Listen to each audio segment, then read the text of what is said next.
updates on sports stories across the globe. We're glad to see Aaron Akerijala back with us. Join us. Good morning, Aaron. How are you? Yes, a very good morning to you, Ayo. Good morning to you, Doctor. Good morning to you, Rufai. Aaron. Yes, just I'm excited to see you physically.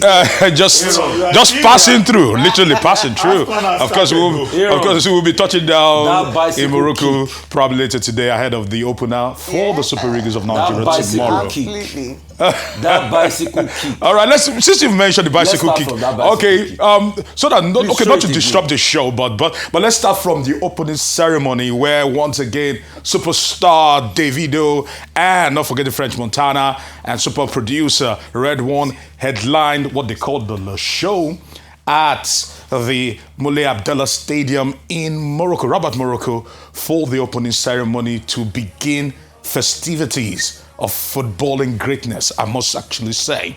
Now, moving on to that particular one, let's move away from this quickly, and I'll talk about this particular game between Morocco and Minos Comoros. 2-0 was how we actually ended. And let's get into it. Of course, Brahim Diaz certainly doing one there from the sport. And then the El Kabi goal, if they can actually help us there. It was a beautiful outing. They actually missed the penalty, as a matter of fact, because they thought they could have probably slotted one in. But Comoros stood strong. And ultimately, as they always say, form is temporal, but class is always permanent.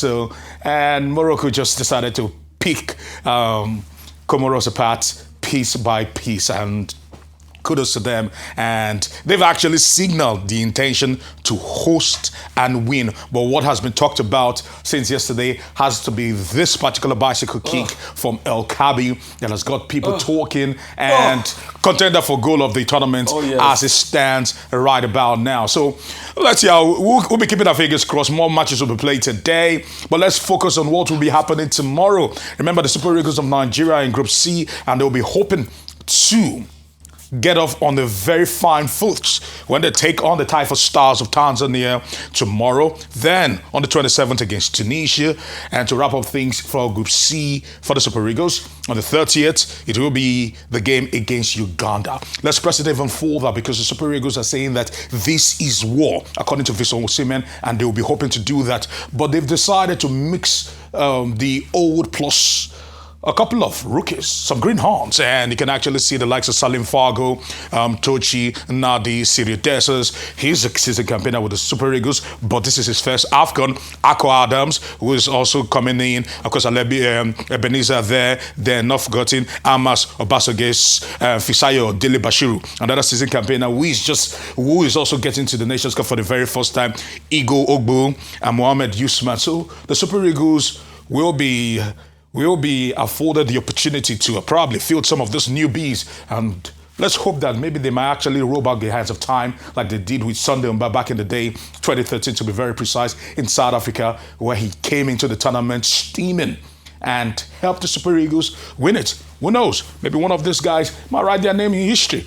Let's keep our fingers crossed. We're looking forward to tomorrow. Quickly pressing it further than this as we actually look at it. Let's actually talk about the fact that as it stands right now, according to Transfer Room, they've done a table for the most valuable players at the AFCON for 2025. Brian Mbeumo for Manchester United. Certainly, Manchester United lost yesterday, filling the absence of Brian Mbeumo. About 96.5 million euros. That's his actual valuation now.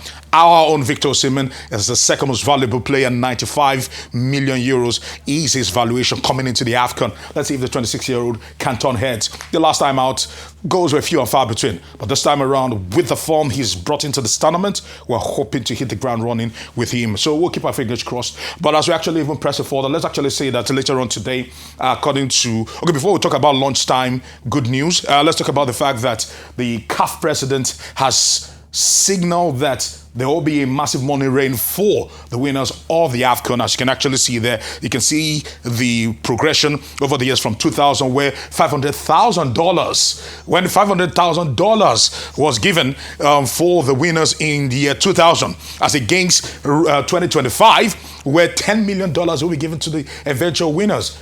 Massive gulf there. But let's actually quickly press it on. At tea time today, okay, I think we actually missed that particular picture because later on today, before we come to this Anthony Joshua's fight, at tea time today, a high-powered delegation of the presidency alongside the National Sports Commission's chairman, Shehu Diko, and also the Controller General of Customs will be presenting gifts, cash gifts, and also houses and monies as a means of motivating the players to go in there and make something happen. And we'll be hoping that that actually is the tonic to actually make, to probably spur them to do great things. That if these players could get this coming in as runners-up, if they now win the tournament, let's see what happens. But before we quickly go, let's talk about the Anthony Joshua fight. Of course, Rotus mentioned this, but certainly the story has to be the fact that Anthony Joshua, probably some are saying that he decided to go unsportsmanly, but he didn't care. When you are in the ring, zoned in the moment of truth there, this man say, wow, because that punch literally fractured his jaw in 2 places. If you actually look at it, he's got his surgery on that jaw, and they say it will take him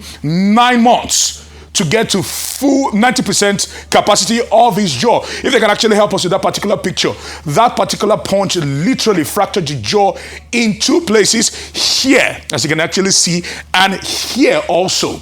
And he's had to lose probably a couple of tooths here and there because of the surgery, and he's actually fitted with metal plates in the jaw to hold it down for the time being. But before he will be able to get that full complement, it will be 9 months away. And like we actually said, the presidency and the chairman are in Morocco to deliver cash gifts and also houses and goodies for the Super Eagles ahead of tomorrow's opener.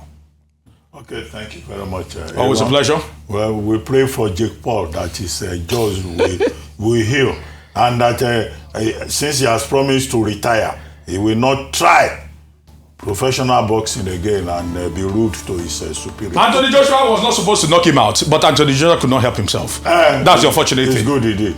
Thank you. And that's all on today's edition of The Morning Show.